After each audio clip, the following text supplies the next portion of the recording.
Prenons un peu de recul. D'abord, le gouvernement avait un plan pour le confinement, il avait un plan pour le déconfinement et maintenant il a un plan sur la relance économique. Donc je pense déjà on peut saluer cette action-là. C'est pas vrai dans tous les pays du monde quand on peut encore voyager ou savoir ce qui se passe dans le monde.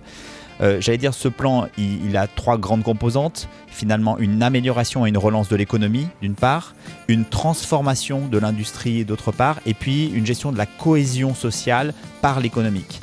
Je pense qu'aujourd'hui, on a vraiment des bonnes mesures.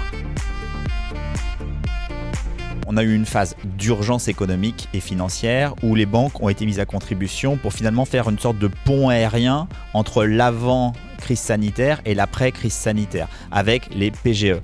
Le Crédit Agricole Alpes-Provence a vraiment joué le jeu et a soutenu les entreprises avec les PGE. Nous avons octroyé à peu près 500 millions d'euros de PGE rien que sur notre territoire. Et je rajouterais, nous avons aussi organisé 18 000 pauses de crédit de façon à soulager la trésorerie des entreprises, mais aussi des particuliers. Les décisions concernant notamment les octrois de crédit, les prolongements, les amortissements ne sont pas prises chez nous par des algorithmes, ils sont pris par des hommes et des femmes d'une entreprise qui analysent la situation de l'entrepreneur, qui analysent la situation de l'entreprise.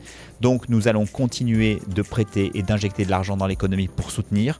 Nous allons mettre en place aussi des systèmes, des dispositifs de fonds propres pour renforcer la structure de capital des entreprises qui a beaucoup souffert pendant ce Covid. Et donc les 2300 collaborateurs du Crédit Agricole Alpes-Provence sont pleinement mobilisés pour soutenir l'économie.